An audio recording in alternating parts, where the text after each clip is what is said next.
कृषी सचिवाशी सगळी एक मीटिंग झाली आणि त्या मीटिंगमध्ये कृत्रिम बुद्धिमत्ता आणि ऊस उत्पादन वाढ ह्याच्याबद्दल आपल्याला सगळ्यांना माहिती आहे. आता तुमच्याही क्षेत्रामध्ये कृत्रिम बुद्धिमत्तेचा समावेश झालेला आहे, आर्टिफिशियल इंटेलिजन्स, आणि आता हे सगळीकडे जगामध्ये सर्व क्षेत्रामध्ये त्याचा वापर करायला अनेकांनी सुरुवात केलेली आहे. तर आपल्या राज्यामध्ये हा प्रकल्प राबवत असताना आम्ही साधारण 6 पिकं निवडलेली आहेत.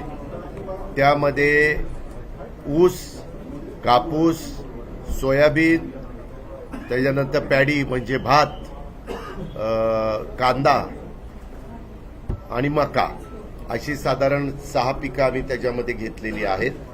त्या संदर्भात यंदा 500 कोटी रुपयाची तरतूद आम्ही केलेली आहे. ती 2 वर्षाकरता जरी असली तरी उद्या पैसे कमी पडले तर आम्ही मुख्यमंत्री, उपमुख्यमंत्री सगळेजण चर्चा करून पुरवणी मागणीमध्ये देखील ॲडिशनलचे निधी देण्याची आमची मानसिकता आहे सरकारची. पण आपल्यामध्ये मुख्य शेती हा व्यवसाय असल्यामुळं शेतकऱ्यांना जे काही आम्हाला फायदे मिळवून द्यायचे त्याच्यामध्ये उत्पादनामध्ये वाढ होती. ह्याचा वापर केल्यानंतर मातीची सुपीकता सुधारते. नाहीतर आपण मोठ्या प्रमाणावर रासायनिक खताचा वापर करतो की ज्याच्यामध्ये तेवढ्या खताची गरज नाही आणि त्याच्यामुळं माती खराब होते, जमिनीची सुपीकता कमी त्या ठिकाणी होते.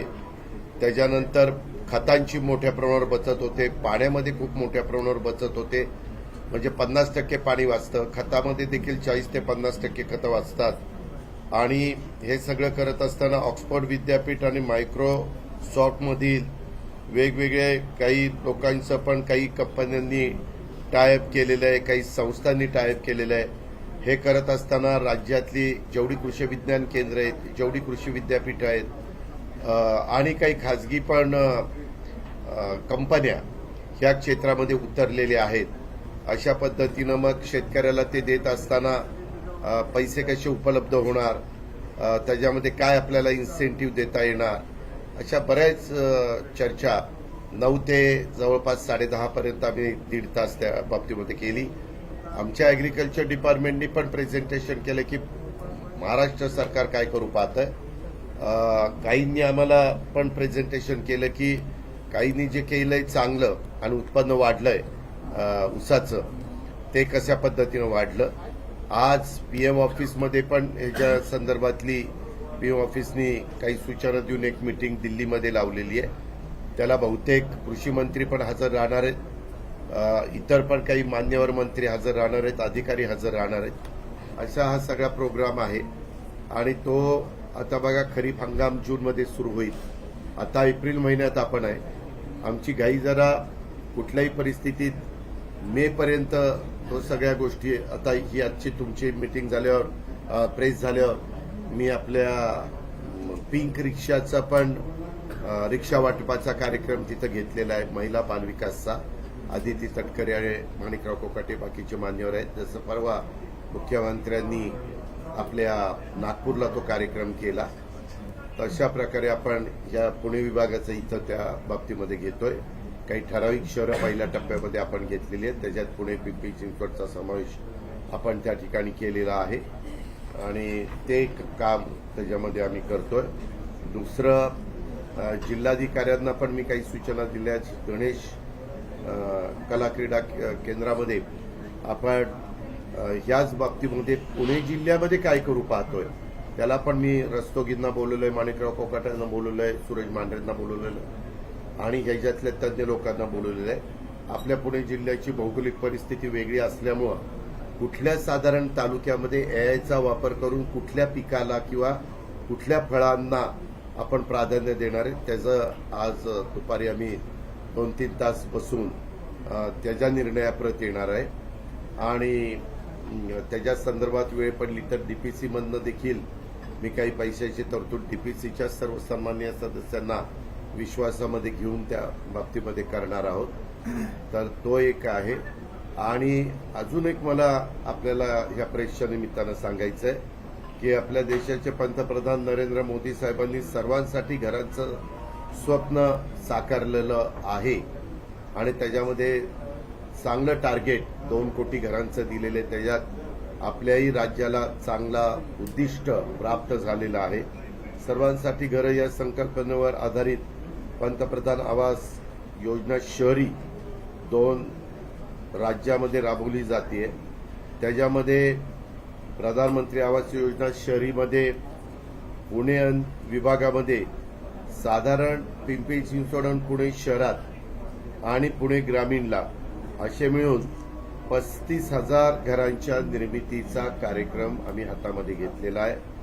त्याच्याबद्दल वेगवेगळ्या भागामध्ये आपण जागा उपलब्ध करून दिल्यात.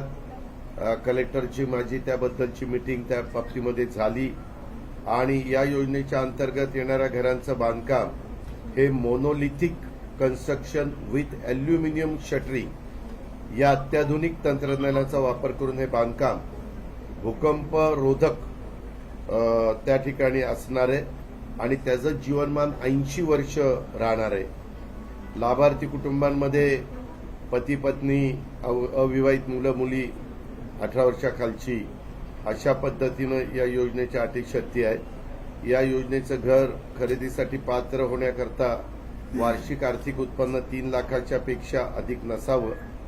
योजनेत लाभार्थींना 2.5 लाख रुपयाचं अनुदान प्राप्त असणार आहे आणि ह्याच्यामध्ये जर बांधकाम कामगार असतील तर ते जे आमचं मंडळ आहे, महामंडळ, त्याच्यातून 2 लाख रुपये अनुदान प्राप्त होणार आहे.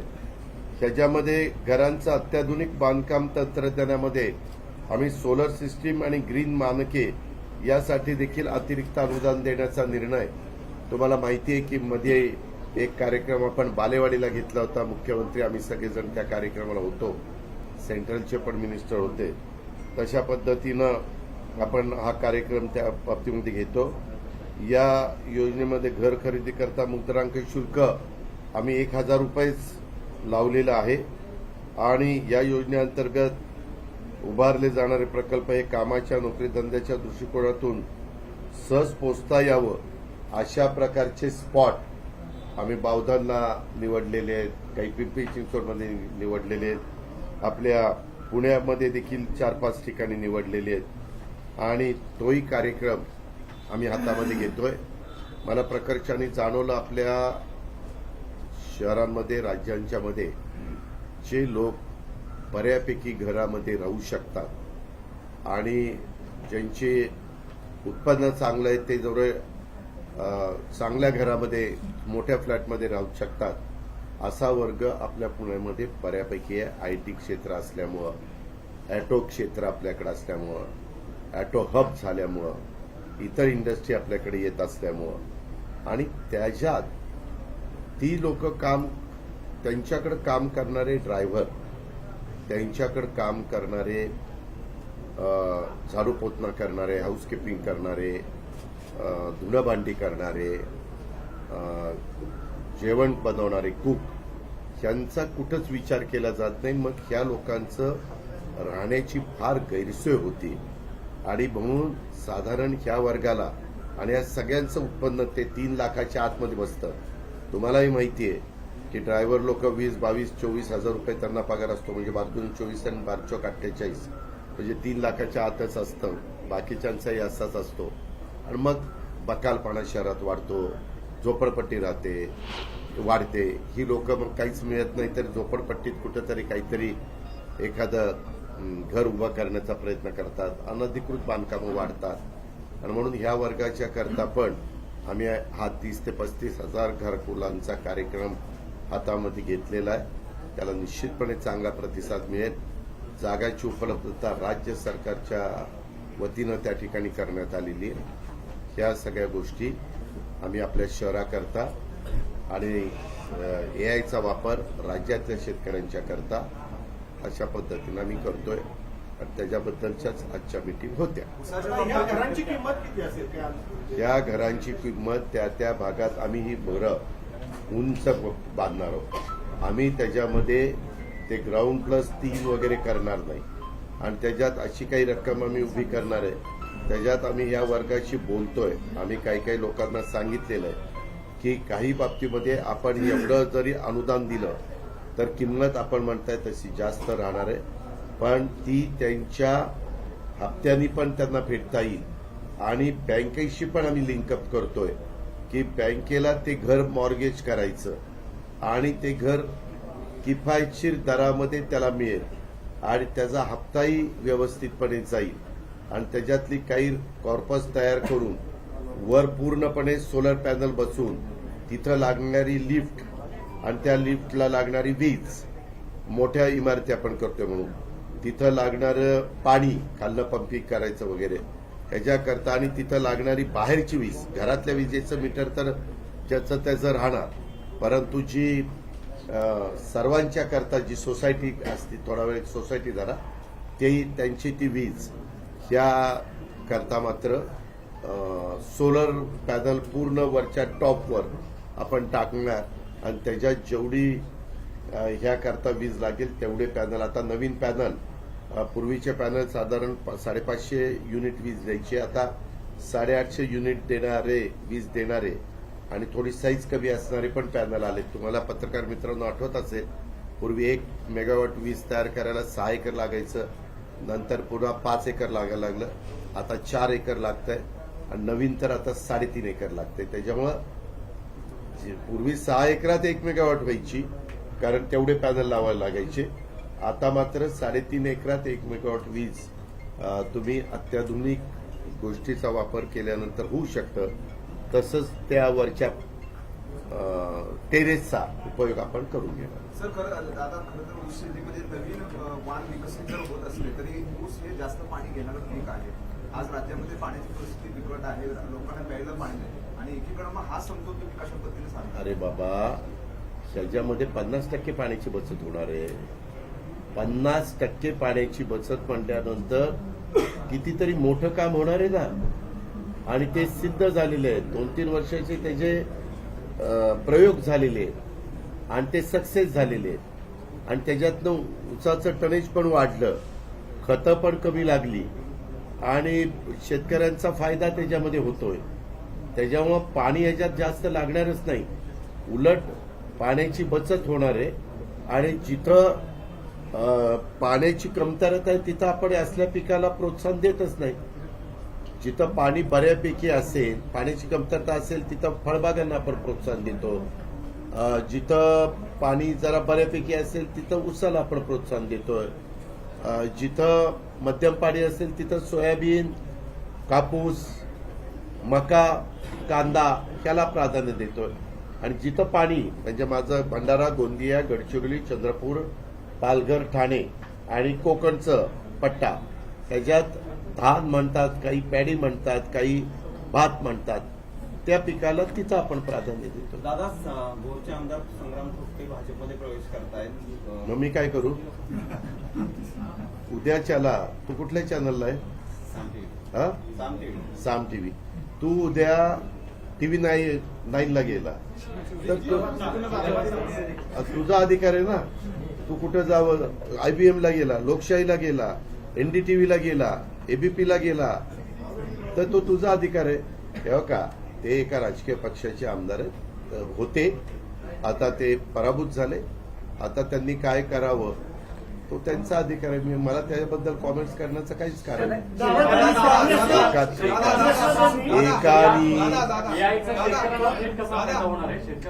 अहो, AIच्या संदर्भात शेतकऱ्यांना आम्ही सर्व्हे करू, आम्ही आता पॉलिसी आणतोय, ती पॉलिसी आम्ही जाहीर करणार. ती पॉलिसी जाहीर केल्यानंतर कुठल्या कुठल्या शेतकऱ्यांना त्याच्यामध्ये समाविष्ट व्हायचे ते ठरवणार. त्याच्याकरता लागणारा निधी आम्ही जिल्हा बँक किंवा राज्य सहकारी बँकेकडनं उपलब्ध करून त्या ठिकाणी देणार. ट्राय पार्टी अग्रीमेंट त्या ठिकाणी करणार. मी ऊसाबद्दल फक्त सांगतोय, बाकीच्या बद्दल पण कमी अधिक प्रमाणात आमचं असंच. अरे बाबा, राज्य सरकारच्या वतीनं कुणाच्या वतीनं? तुझ्या माझ्या वतीनं. अरे मी ऍग्रिकल्चर फायनान्स मिनिस्टर म्हणून मी तू माझं बजेट ऐकलेलं दिसत नाही. तो त्या दिवशी कामात होता. मी अतिशय व्यवस्थित विशद केलं आणि सांगितलेलं आहे.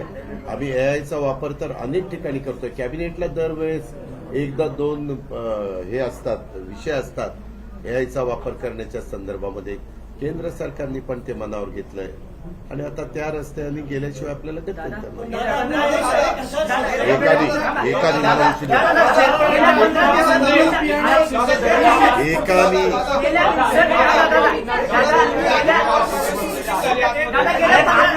एकाने बोला कळत नाही काय. दादा, गेल्या 15 दिवसात साहेबांची 3दा तुमची बैठक झाली, रयतची बैठक झाली, आजची बैठक, जयदादाच्या साखरपुड्यात तुमची भेट झाली. या सगळ्या भेटीकडे महाराष्ट्र एका अपेक्षेच्या नजरेनं बघतोय की पुन्हा तुम्ही एकत्र आहे. संजय राऊत तर म्हणाले की काका आणि पुतण्या एकत्रच आहेत. यामध्ये परिवारातलं साखरपुड्याचा कार्यक्रम असला तर परिवार म्हणून एकत्र येतात. ही महाराष्ट्रीय संस्कृती परंपरा आहे, ही वर्षानुवर्ष चालत आलेली आहे. त्याच्यात बाकीच्यांनी फार काही चर्चा करण्याचं कारण नाही. तो पवार परिवाराचा अंतर्गत प्रश्न आहे, नंबर 1. नंबर 2, पवारसाहेब ज्या संस्थेचे अध्यक्ष आहेत त्या संस्थेमध्ये मी पण सदस्य म्हणून काम करतो किंवा ट्रस्टी म्हणून काम करतो. उद्याच्याला आम्ही तिथं जातो ते उपमुख्यमंत्री म्हणून जात नाही. रयत शिक्षण संस्थेच्या ह्याच्यात डॉक्टर विश्वजित कदम, रामशेठ ठाकूर, ज्यांचे चिरंजीव प्रशांत ठाकूर भाजपचे आमदार आहेत, आपले दिलीप वळसे पाटील, अनिल पाटील कर्मवीरांच्या वारसदार, असे अनेक जण वेगवेगळे, मी सगळ्यांची नावं घेत नाही, असे अनेक मान्यवर त्याच्यामध्ये आहेत. त्याच्यावर रयत 4.5 लाख सर्वसामान्य गोरगरिबांच्या मुलांना शिक्षण देणारी संस्था आहे. इथं असणाऱ्यापैकी कुणी ना कुणी रयतमध्ये शिक्षण 100% घेतलं असेल आणि एक चांगली संस्था कर्मवीर अण्णांनी काढली. त्याचे पहिले अध्यक्ष चव्हाण साहेब होते, नंतर अध्यक्ष वसंतदादा झाले, आता पवार साहेब आहे. त्याच्यावर तिथं पण एआयचा काय आपण वापर करू शकतो, नवीन शिक्षण कशा पद्धतीनं आपण त्या मुलांना मुलींना देऊ शकतो, त्याच्याकरता फंड्स कसे उभे करू शकतो, म्हणून ती मीटिंग होती. ती आपल्या मुलामुलींच्या भल्याकरताच होती. ती चर्चेमध्ये मी त्याकरता गेलेलो होतो. आज इथं झाली, हे पण एआयच्या संदर्भातलं काम आहे. आता त्याबद्दल जर आम्ही शासनामध्ये काम करतोय, मी किंवा माणिकराव कोकाटे वगैरे बाकीचे मान्यवर, त्याच्यामुळं ज्याच्यातून राज्याला फायदा होणार असेल, राज्यातल्या शेतकऱ्यांचा फायदा होणार आहे असेल, राज्याचं शेतकऱ्यांचं उत्पादन वाढणार असेल, राज्यातल्या शेतकऱ्यांचं पाण्याची बचत, खताची बचत होणार असेल, तर या गोष्टी केल्या पाहिजेत. त्याच्यामध्ये देवाणघेवाण केली पाहिजे. ज्याला जी माहिती आहे ती माहिती तिथं दिली पाहिजे आणि त्याच्यातनं पुढे गेलं पाहिजे. ह्या तर गोष्टी कुठंच अडचणीच्या नाहीत ना. त्याकरता अशा वेळेस बसावं लागतं. आता अनेकदा पंतप्रधान पण इतर मान्यवरांना बोलवतात आणि चर्चा करतात. मुख्यमंत्री पण अनेकदा सर्व पक्षीय विरोधकांना बोलून त्या ठिकाणी चर्चा करतात. काही विषय असे असतात की ते राजकारणाच्या पलीकडे बघायचे असतात. सगळ्याच गोष्टीत राजकारण आणायचं नसतं. सगळ्याच गोष्टीत आता निवडणुका झाल्यात, भारत सरकारच्या झाल्यात, महाराष्ट्र सरकारच्या झाल्यात. तिथं 5 वर्षाकरता सरकार आलं, इथं 5 वर्षाकरता सरकार आलं. जनतेला काही गोष्टीला आम्ही बांधील आहोत, आम्ही काही शब्द जनतेला दिलेले आणि त्याची पूर्तता करण्याच्या करता अनेकांच्या मध्ये काही अनुभवाच्या बद्दलचे बोल असतील, काहींनी अभ्यास केलेला असेल, काहींचीकडे अधिकची माहिती असेल, तर त्या माहितीची विचाराची देवाणघेवाण, माहितीची देवाणघेवाण करणं हे आपल्या महाराष्ट्राला 1 मेला महाराष्ट्र दिन आहे, कामगार दिन आहे. 65 वर्ष महाराष्ट्राच्या निर्मितीला होत आहेत आणि ते महत्वाचं सुसंस्कृत महाराष्ट्रामध्ये सुसंस्कृतपणा कसा असला पाहिजे हे चव्हाण साहेबांनी आपल्याला शिकवलेलं आहे आणि त्या पद्धतीनं आम्ही ह्या वेगवेगळ्या मिटिंगला मी तरी हजर आहे. अमरावतीमध्ये जिल्हा रुग्णालयामध्ये एका रुग्णाला स्ट्रेचरवरून नेण्यात आलं, त्याच्या नातेवाईकांच्या हातात सलाईन देण्यात आलेलं होतं, सलाईनची बॉटल. मी माहिती घेतो बाबा. बघ, मी तुला सांगू का, तुम्ही जे प्रश्न विचारतात सगळ्याच प्रश्नाचं तोंडपाठ माझ्याकडे उत्तर नसतं, पण तुम्ही असं लक्षात आणून दिल्यानंतर मी जरूर गाडीत बसल्यानंतर अमरावतीच्या कलेक्टर किंवा विभागीय आयुक्ताला फोन लावेल काय नक्की झालंय कारण तुम्ही ज्यावेळेस प्रश्न विचारता त्यावेळेस तो तुमचा अधिकार आहे, तो तुमचा हक्क आहे, तो तुम्हाला संविधानाने घटनेने दिलेला आहे. पण त्याच्याबद्दल दुसरी पण बाजू काय आहे, कारण मी उत्तर देताना उपमुख्यमंत्री म्हणून देणार, त्याच्यामुळे मला ती पण बाजू समजून घ्यायला पाहिजे. ती मी जरूर समजून घेईन आणि त्याच्यात काही चुकीचं घडलं असेल तर योग्य ती कारवाई संबंधितांच्यावर करण्याचा झाला त्या हल्ल्यामध्ये राष्ट्रवादी आणि काँग्रेसचा हात असल्याचा खळबळजनक दावा माधव बंडारेंनी केला. चौकशी करावी. आज भारत सरकार आपल्या ताब्यात आहे, राज्य सरकार आपल्या ताब्यात आहे, पोलीस यंत्रणा आपल्या ताब्यात आहे. चौकशी करायची, चौकशी करून त्याच्यात तथ्य असेल तर जो दोषी असेल त्याच्यावर कारवाई करू.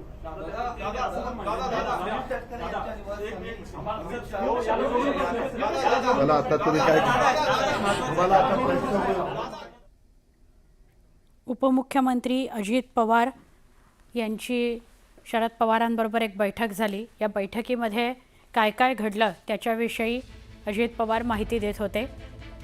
शेतीमध्ये म्हणजे कृषी क्षेत्रामध्ये AI कसं काय मदतशीर ठरू शकतं या अनुषंगाने ही बैठक होती.